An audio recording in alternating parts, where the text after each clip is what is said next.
llamo Julio y tengo 25 años. Vivo en Santa Tere, esa colonia que siempre huele a tortas ahogadas, a pan recién salido del horno y a escape de moto.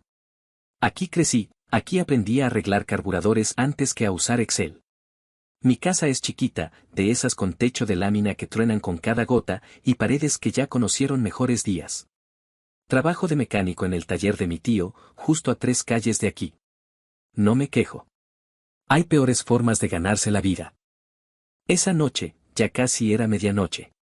Estaba sentado en mi sillón, con la tele prendida nomás por costumbre, viendo cómo repetían los goles del Atlas por 5ª vez. Afuera, el sonido de una moto retumbó en la calle empedrada y luego se alejó hasta volverse eco. Y fue entonces que lo escuché, un golpecito suave en la puerta de lámina. 1, 2, y luego silencio. Me paré, curioso.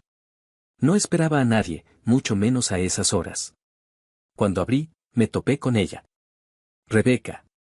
La vecina de enfrente.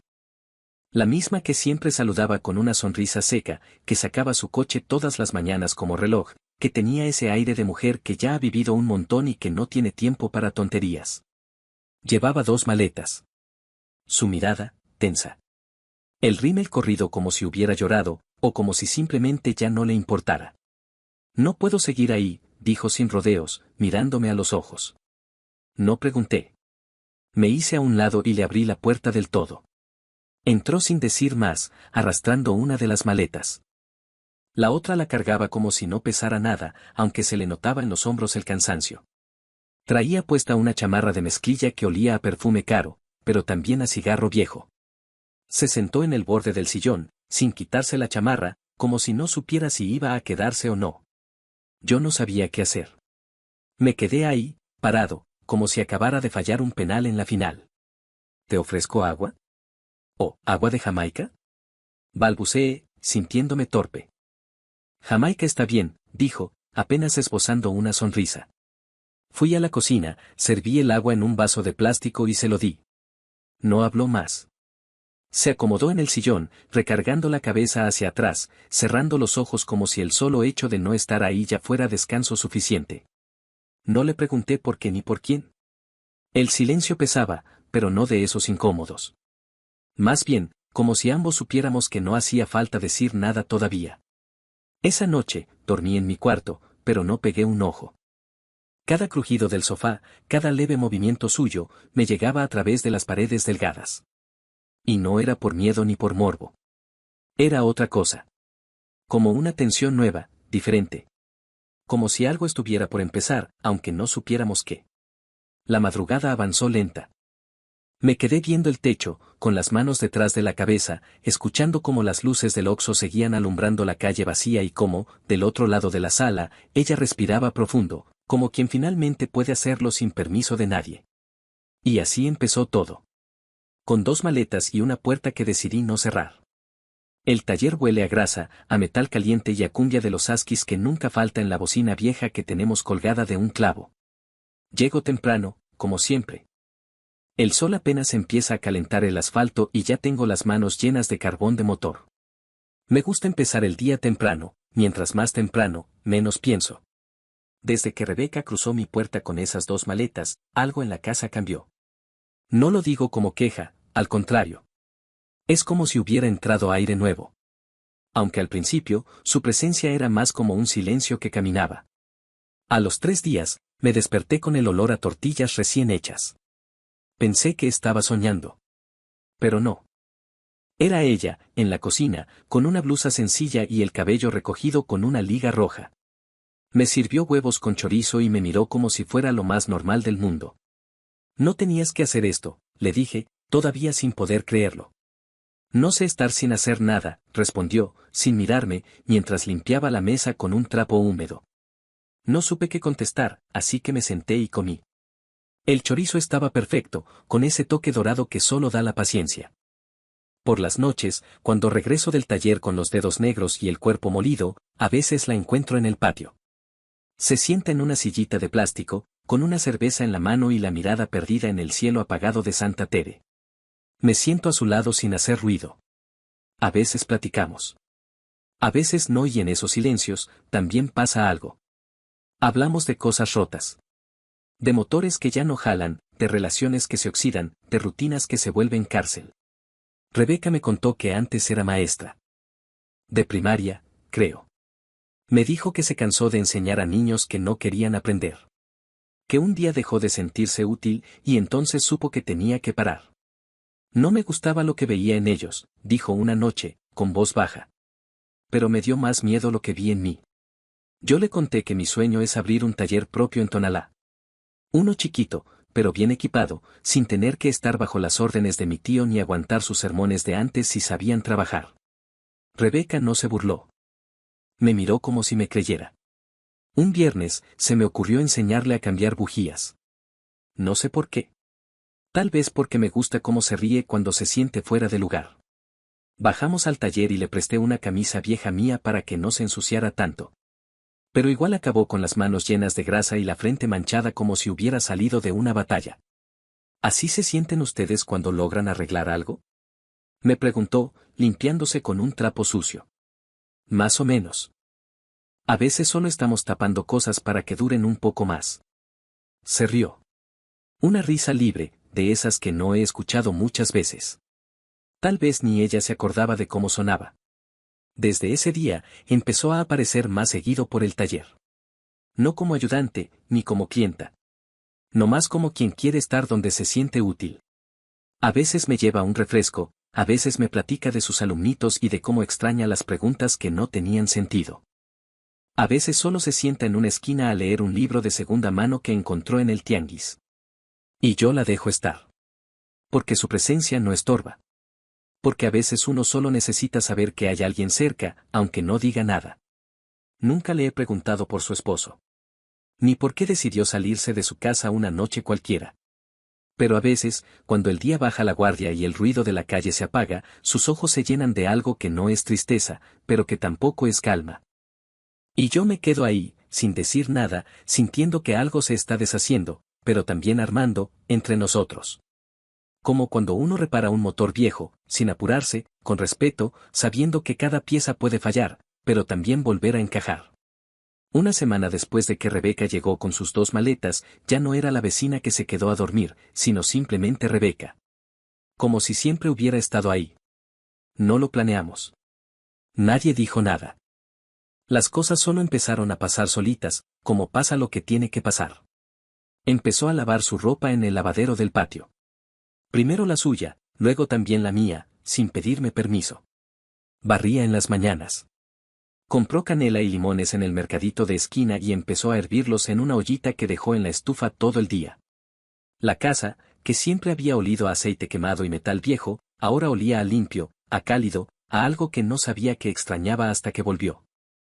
Una noche llegué cansado del taller y la encontré doblando mis calcetines en el sillón, como si fuera lo más normal del mundo. Me reí bajito. Sabes que no somos familia, ¿verdad? Entonces aprende a doblarlos tú, me contestó sin mirarme, con una sonrisa en la voz. Esa misma noche, fui al Walmart y compré una cama inflable. No quería que siguiera durmiendo en el sofá, que ya se quejaba con cada movimiento. Cuando llegué con la caja, ella la miró con los brazos cruzados. ¿Y eso? Para que no te levantes con la espalda tronada. ¿Y tú? Yo me quedo en mi cama. No es hotel, pero tampoco cárcel. No dijo nada más. Esa noche durmió mejor. Yo también. Un par de días después, su hermana vino a buscarla. Era domingo y yo estaba en la cochera revisando un bocho que tenía un cascabeleo raro.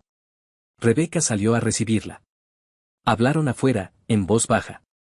No escuché lo que se dijeron, pero al final, su hermana se fue sola, manejando un March color vino. Rebeca volvió con los ojos brillosos, pero no de tristeza. ¿Todo bien? Pregunté. Sí. Me quería llevar a su casa, a Zapopan. ¿Y por qué no te fuiste? Tardó un segundo en responder. Porque aquí me siento más, yo. No supe qué quiso decir exactamente, pero lo entendí. Cómo se entienden esas cosas que no tienen nombre pero sí peso. Una noche, llovió con ganas. Tormentón de esos que hacen vibrar los vidrios y hacen que los perros se callen. La luz se fue. Nos quedamos con velas y chelas. Rebeca puso 2 en la mesa, y nos sentamos en el piso, con los pies descalzos sobre el mosaico frío. La vi distinta. Menos rígida. Más suelta. Como si la oscuridad la hubiera desanudado tantito. Me contó cosas que no había dicho en voz alta. No fue de un día para otro. No es que un día me gritó o me golpeó. Es más feo. Es como si hubiera empezado a desdibujarme. Como si ya no me viera. Como si yo fuera parte del fondo. Yo no sabía qué decir. Me sentí torpe otra vez. Pero le puse la mano en el hombro, despacito. Ella no se movió. Yo sí te veo, murmuré, sin pensarlo. Ella volteó. Me sostuvo la mirada, pero no dijo nada. No me besó. No me abrazó. Solo nos quedamos ahí, con las velas parpadeando y la lluvia reventando contra la lámina. Y ese silencio compartido fue más fuerte que cualquier caricia. Después de eso, no cambió nada. Pero tampoco fue igual. Como si hubiéramos cruzado un umbral sin darnos cuenta. Seguíamos siendo Julio y Rebeca. El mecánico y la exmaestra. Pero había algo más. Algo que no nombrábamos, pero que ya estaba entre nosotros. Y por primera vez en mucho tiempo, sentí que no estaba solo. Aunque no nos tocáramos. Aunque no dijéramos lo que sabíamos que estaba ahí. En Santa Tere, las paredes oyen y las ventanas opinan. Aquí la gente no necesita chismes, porque con solo asomarse ya sacan conclusiones. Así que no tardó en pasar. Primero fueron las miradas. Las señoras que antes saludaban con un buenos días ahora nomás asentían con la cabeza, como si supieran algo que yo no. Luego vino el señor del Oxo, con su clásica sonrisa forzada. ¿Y tu esposa, joven? Me soltó un martes por la noche mientras pagaba una coca y unas papas. No supe qué decir. Sonreí nomás, medio encogido de hombros. Rebeca iba unos pasos atrás, hojeando una revista de recetas que nunca compramos. Cuando salimos, le conté. Ella se rió bajito. Pues si quiere novela, que escriban una, dijo, metiéndose la revista bajo el brazo. Desde entonces, empezamos a cuidarnos más. No a escondernos, pero sí a medirnos. Ya no se quedaba tanto tiempo en el taller. Ya no salíamos juntos al mandado. Pero en la casa, las cosas seguían igual. Desayunábamos juntos, a veces cenábamos tacos con salsa comprada en el tianguis, y las noches seguían siendo de silencios cómodos y cervezas compartidas. Hasta que un jueves por la tarde, él apareció. Yo estaba bajo un coche, revisando una fuga de aceite, cuando escuché que alguien decía mi nombre. Salí arrastrándome en lo que me limpiaba las manos con un trapo, y ahí estaba, Héctor. No lo reconocí de inmediato. Pero la forma en que apretaba los puños, y esa mirada de hombre que ya no controla nada, me lo dijo todo. ¿Tú eres Julio? Preguntó, sin saludar. Sí. ¿Te puedo ayudar? ¿Dónde está Rebeca? No contesté. No porque no supiera, sino porque no era asunto mío darle explicaciones. Ella ya decidió, dije al fin, con voz firme. Hubo un segundo de silencio. Uno de esos que duran más de lo que deberían. Pensé que iba a gritar, que me iba a soltar un golpe o algo. Pero no. Nomás me miró con una mezcla de enojo, vergüenza y confusión. Esto no se queda así, murmuró, y se fue caminando, con el paso torpe de quien ya perdió, pero no lo quiere aceptar. Esa noche, Rebeca no dijo nada. Llegó, se quitó los zapatos en la entrada y se sentó en la cama inflable. Me acerqué, con cuidado, sin saber si abrazarla o dejarla sola. Gracias, dijo al fin. Nunca nadie había hablado por mí así. Yo no sabía qué responder. Me senté a su lado. No la toqué. Ella tampoco me buscó. Pero el peso del día, el miedo y la valentía, todo eso, se quedó entre nosotros como otra presencia más. Dormimos en cuartos separados, como siempre. Pero algo era distinto. La casa estaba más callada, pero no de esas veces en que el silencio lastima. Era un silencio lleno de cosas dichas, de gestos que se notan aunque nadie los comente. Y esa noche, aunque no la vi, sentí su respiración al otro lado de la pared como un latido compartido. Yo ya no era el vecino amable que prestaba el destapacaños. Y ella ya no era solo la mujer que un día tocó mi puerta con 2 maletas. Sin haberlo dicho, sin haberlo planeado, algo entre nosotros se estaba cocinando lento, como un guiso que no se apura, pero que cuando está listo, nadie olvida. La casa se llenó de sombras sin que nadie apagara la luz. Todo empezó un lunes. Rebeca se quedó en cama más de lo normal. Yo me fui al taller pensando que quizá había dormido mal o que quería un día tranquilo. Pero al regresar, la encontré en el mismo lugar, con la misma ropa, mirando el techo como si buscara algo que no estaba ahí. ¿Todo bien?, pregunté, dejándole una bolsa con pan dulce sobre la mesa. No respondió. Ni siquiera volteó. Apenas un suspiro salió de ella. Ese día no comió. El siguiente, apenas probó un poco de café. No se bañó. No salió al patio. No encendió la radio como acostumbraba. Nunca la había visto así. No era tristeza común, de esas que se curan con una serie o un paseo. Era otra cosa. Algo más hondo. Como si le hubieran apagado la mecha por dentro. El miércoles por la tarde, le dije que la iba a llevar al IMSS. No protestó. Ni siquiera preguntó por qué. En la sala de espera, con el murmullo de otros pacientes y el olor a desinfectante, me tomó la mano.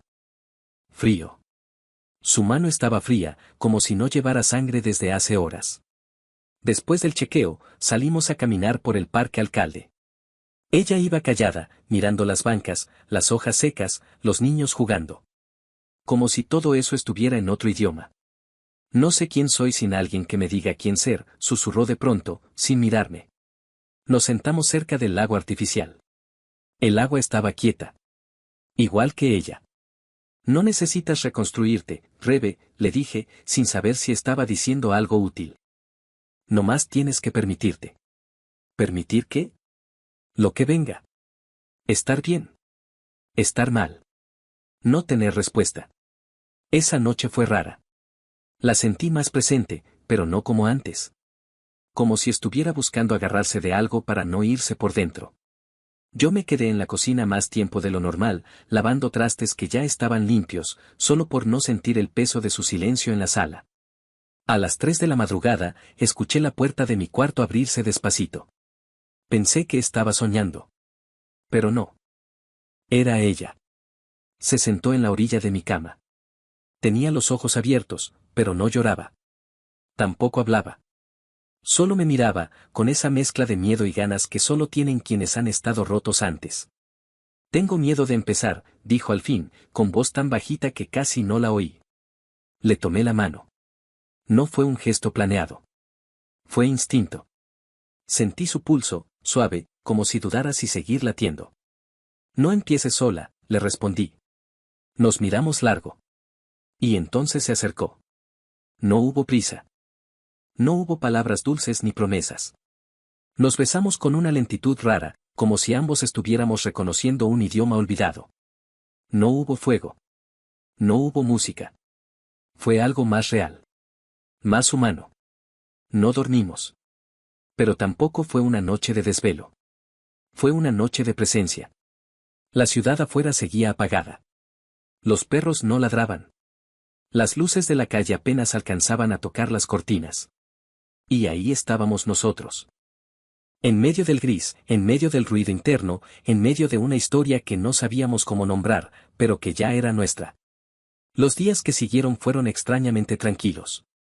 Como si el mundo se hubiera alineado para darnos un respiro. Las cosas no cambiaron de golpe. Rebeca no se volvió otra persona ni yo tampoco. Pero algo se acomodó entre nosotros, como cuando aprietas bien una tuerca que llevaba tiempo floja. Empezamos a vivir juntos, sin decir que lo hacíamos. Ella seguía despertando antes que yo. Ponía café y abría las ventanas para que entrara la brisa con olor a pan del globo que llegaba desde la otra cuadra. A veces traía conchas o cuernitos y se sentaba conmigo en la mesa a medias, una que arreglé con retazos de madera, fea pero firme. Veíamos series malas en la tele. De esas que uno pone solo para acompañar el ruido del día. Comentábamos los diálogos como si fueran novelas de vecindario, y a veces nos reíamos por cosas tan simples como que un actor usaba el mismo saco en todos los episodios.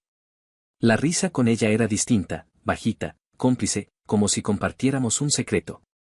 Compartíamos la regadera también. Al principio, fue casual.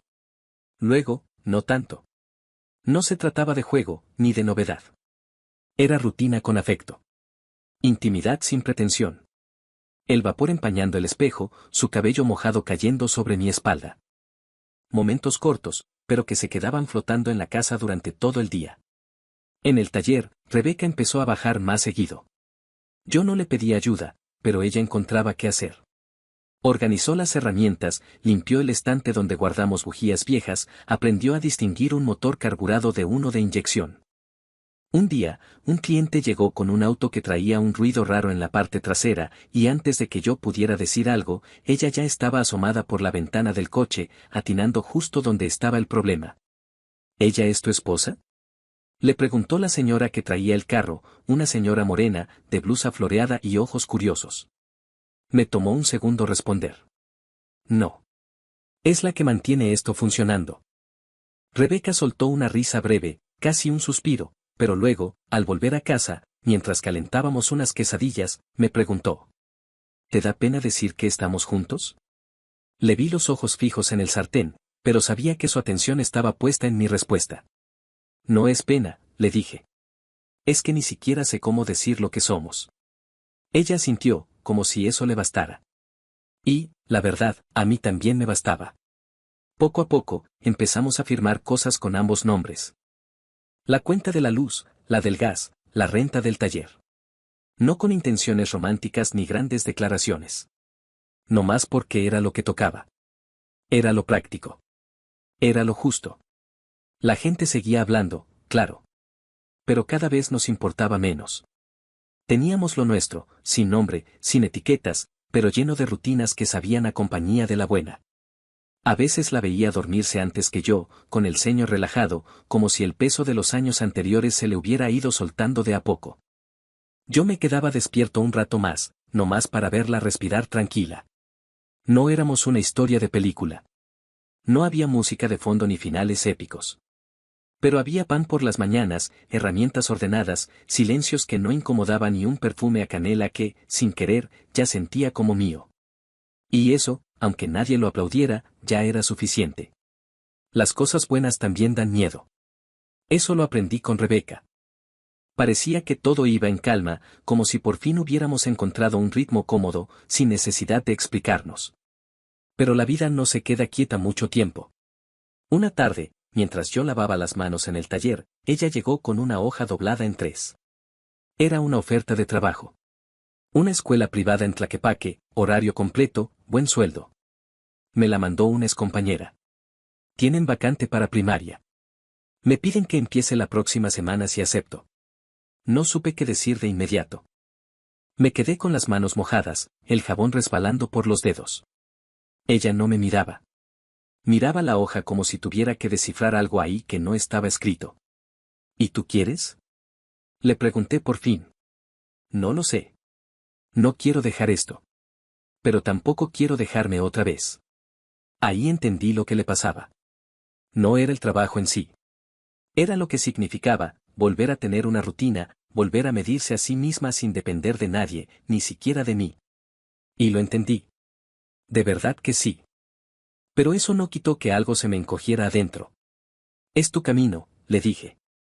Ella levantó la vista. Había algo firme, pero también frágil en su mirada. ¿Y tú sos mi desvío? No le respondí. No porque no quisiera. Sino porque no supe. Tal vez sí. Tal vez fui un recodo donde se permitió descansar, pero no era justo cargarla con eso. No quería que se quedara por costumbre, ni por cariño de esos tibios. Quería que se quedara si de verdad quería quedarse. Esa noche dormimos separados. No porque estuviéramos peleados, sino porque los pensamientos no nos cabían en la misma cama. Ella se fue al colchón inflable y yo me quedé en la habitación, mirando el techo como si ahí pudiera leer una respuesta. El desayuno fue silencioso. Pan tostado y café, sin bromas ni comentarios. Hasta que ella lo rompió. No quiero dejar esto, repitió. Pero tampoco quiero dejarme otra vez. Asentí. Con el pecho apretado, pero sin drama. Entonces encontremos otra forma, le dije. Y así empezamos a hablar de alternativas. No todo tenía que ser blanco o negro. Ni quedarse juntos bajo el mismo techo ni romper con todo. ¿Y si buscábamos 2 departamentos cerca? ¿2 espacios? ¿Una especie de estar juntos a nuestra manera? Rebeca lo pensó. Dijo que tal vez eso era justo lo que necesitaba, estar con alguien sin perderse. Volver a ser maestra sin dejar de ser la mujer que, por primera vez, había aprendido a vivir sin que otro definiera su valor. Ese fin de semana caminamos por la colonia viendo anuncios de renta. Uno en la misma cuadra. Otro a media calle. Nada lujoso, pero suficientes para lo que queríamos. Nos ilusionó pensar que podíamos intentarlo de otra forma. Como si la historia no tuviera que terminar, solo transformarse. Esa noche, en lugar de despedirnos con un beso o una caricia, nos quedamos uno frente al otro, con una distancia que no dolía. Era rara, sí. Pero también necesaria. Cada quien con su sombra, pero sin dejar de verse. Y por primera vez, entendí que querer a alguien no siempre significa tenerlo al lado a cada rato. A veces significa abrirle camino. Y caminar cerquita, aunque no sea en la misma vereda. Nos mudamos un lunes cualquiera. Nada de cajas grandes ni despedidas tristes. Rebeca se fue a un departamento en la misma cuadra, justo enfrente del taller, a 3 puertas de la casa donde empezó todo. El suyo tiene ventanas grandes, una mesa redonda y plantas que ella misma cuida con la dedicación que antes reservaba solo para los demás. Yo me quedé en el mismo sitio, pero lo reorganizamos. La cama inflable ya no está. Tampoco el sofá viejo, lo cambiamos por uno modesto, pero firme. En la cocina hay 2 tazas nuevas, una con una J, otra con una R. Y aunque no desayunamos juntos todos los días, esas tazas siguen ahí, como recordatorio de que esto no terminó. Solo cambió de forma. Rebeca trabaja. Se levanta temprano, se arregla con ese estilo sencillo que siempre ha tenido, y se va a dar clases. Yo la veo desde la cochera del taller, mientras enciendo el compresor o saco una batería nueva de la bodega. A veces cruza la calle y me deja un beso en la mejilla. A veces solo alza la mano. No hay reglas. Y eso, curiosamente, nos hace más estables. Por las noches, nos vemos cuando se puede. A veces cenamos juntos en su depa, otras en el mío. A veces nos quedamos cada quien en su espacio, viendo la vida pasar en silencio. Y está bien. Nadie exige. Nadie mide cuánto dio o cuánto falta. Es una relación sin etiquetas, pero con presencia. Rebeca encontró un ritmo que le hace bien. Ya no tiene que justificarse por querer estar sola un jueves, ni por reírse como niña un sábado en la noche. Nadie la mide por su edad, ni por su pasado, ni por su silencio. Está donde quiere estar. Con quien quiere. Y eso, en su mirada, vale más que cualquier título. Yo también gané algo que no sabía que me hacía falta. No perdí compañía, gané libertad compartida. El taller sigue siendo mi lugar, pero ahora tiene detalles que hablan de ella. Una radio que siempre sintoniza la misma estación. Una libreta donde apunta qué cliente llegó con qué falla. Y su perfume, ese que deja en el aire aunque no esté, como si dijera pasé por aquí. A veces, en medio del día, mientras limpio una bujía o reviso un escape roto, levanto la vista y veo su ventana abierta. No necesito más. No necesito posesiones ni promesas eternas. Necesito saber que está cerca, que seguimos caminando, aunque cada quien a su paso. Una noche cualquiera, con el taller ya cerrado y las luces apagadas, tocaron a la puerta. Era ella. Sin maletas. Sin urgencias. ¿Tienes tiempo para un café?, preguntó, con esa sonrisa suya que ya conozco de memoria. Siempre, le dije. Y así, sin aplausos, sin fuegos artificiales, pero con toda la verdad del mundo, seguimos. Porque hay historias que no necesitan un final feliz, sino un presente verdadero. Y eso es lo que tenemos.